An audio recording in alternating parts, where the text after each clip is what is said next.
जय करे गजानंद भगवान का बोल सच्चे दरबार की जय हो। गणपति गणेश नुदाइए, गणपति गजानंद नुदाइए, सारे काम राशि होंगे। बोले सच्चे दरबार की जय हो। रामदेवरा धाम की जय हो, पल्लूकोट धाम की जय हो, कुरुक्षेत्र धाम की जय हो। सच्ची जोता वाली माता तेरी सदा ही जय। शुभ बुधवार, देश प्रदेश वासियों को शुभ बुधवार और गजानंद महाराज का वार है, सिद्धि विनायक का वार है, रिद्धि सिद्धि का वार है। तो आप सभी को एक छोटी सी सूचना देने जा रहा हूँ। आज गणेश जी का वार है तो गणेश जी की ही सूचना दे रहा हूँ। सभी भक्तों के मन में ख्याल यही आता है कि हमारे कुल की देवता काली है, कोई कहता है दुर्गा है, कोई कहता है भोले शंभुनाथ है, कोई कहता है लड्डू गोपाल है, कोई कहता है भैरवनाथ है, कोई कहता है कि हमारे तो कुल की देवता पितृदेव हैं। तो मतलब सब अलग अलग अपने अपने इष्ट होते हैं। कोई कहता है बालाजी है, कोई कहता है भैरू जी है, तो मतलब कोई कहता है गोरखनाथ है। तो सबके अलग अलग इष्ट देव होते हैं। इष्ट देव का तो आप समझ में आ ही गया होगा कि जो पूर्वजों से पूज्य जाने वाला देवी या देवता या पितृदेव, वो जो भी हो सकते हैं। तो कोई कहता है श्री कृष्ण है, तो कोई कहता है श्री राम है।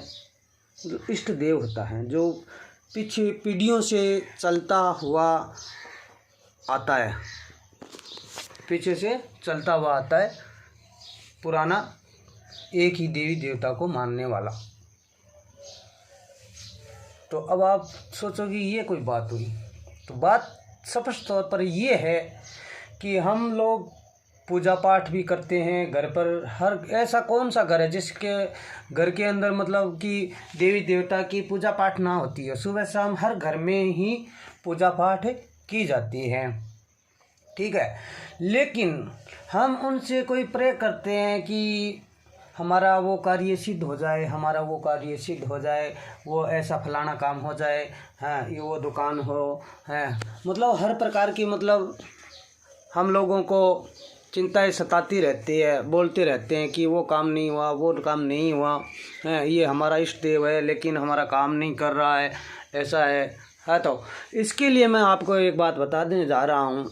सभी देश प्रदेश वासियों से नम्र निवेदन है कि आप सभी देशवासियों को, माता बहनों को, भाई बहन बंधुओं को, बूढ़े बुजुर्गों को यह संदेश देने जा रहा हूँ कि हमारे इष्ट देव हैं, जो भी हो। जैसे समझ लो कि भोलेनाथ हमारे इष्ट देव हैं, ठीक है।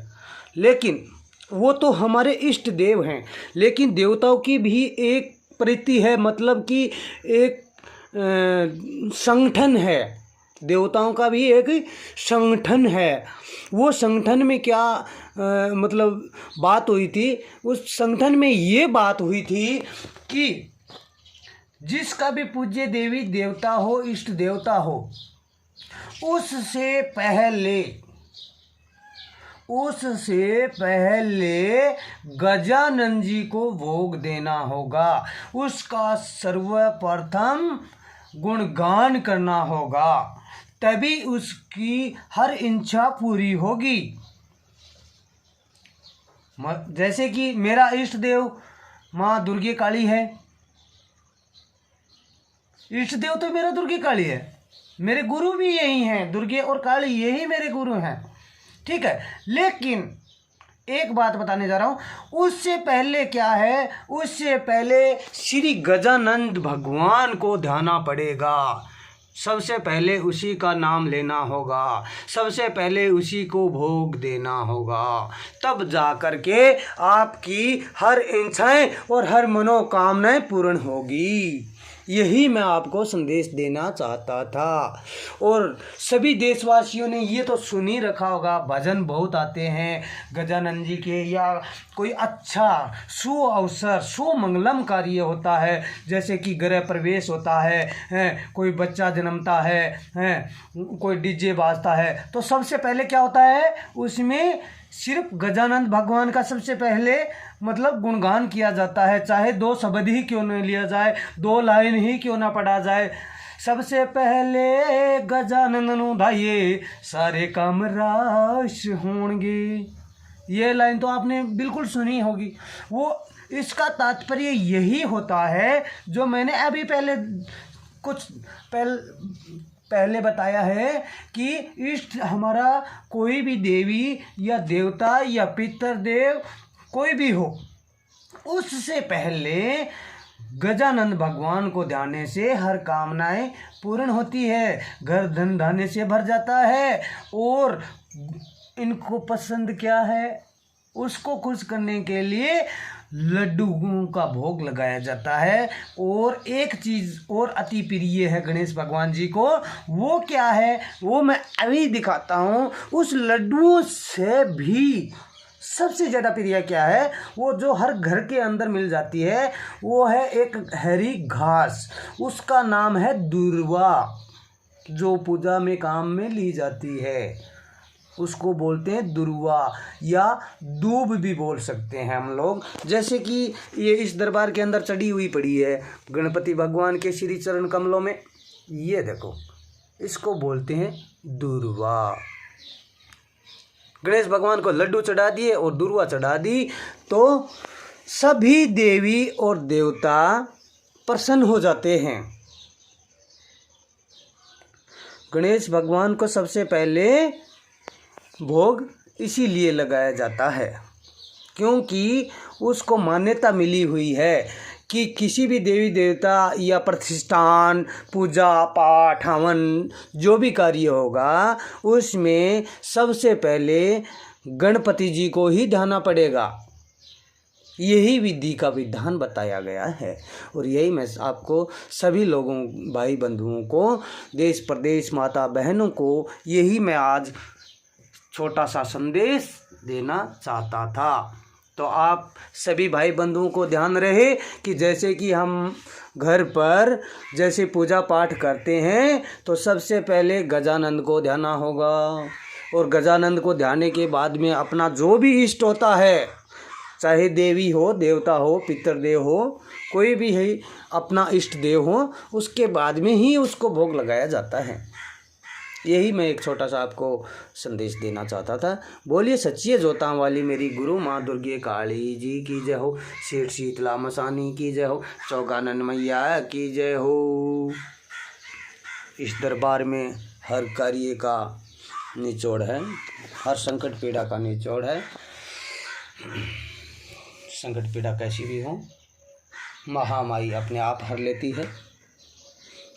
कोई कहीं भी पैसे खर्चे लगाने की आवश्यकता नहीं है। सिर्फ शनिवार के दिन ही चौकी लगती है माता रानी की, बाकी दिन नहीं लगती है। और सभी देशवासियों से नम्र निवेदन है, भाद्र मास चल रहा है, किसी भाई को नाग देवता अगर दिखाई देता है तो उसके पीछे नहीं भागना है। एक कटोरी दूध की ले लो और वो छोड़ देना, कहीं भी साइड में ले जाके छोड़ देना कि हे महाराज, हे शंभू महाराज, हे गोरखनाथ, हे गोरख योगी, हे गोगा पीर, ये जो नाग देवता है उसके लिए मैं ये थोड़ा सा दूध रख रहा हूँ कच्चा, और इसको दूध पिलाइएगा और इसको अपने स्थान में ले जाइएगा। हाथ जोड़कर आपसे नम्र निवेदन है कि कोई भाई बंधु नाग देवता के हाथ नहीं लगाएगा, उसे को सिर्फ नमस्कार करेगा और जो दूध पिलाएगा उसका बेड़ा भी पार हो जाएगा। बोलिए सच्चे दरबार की जय। सच्चे जोतां वाली माता तेरी सदा ही जय।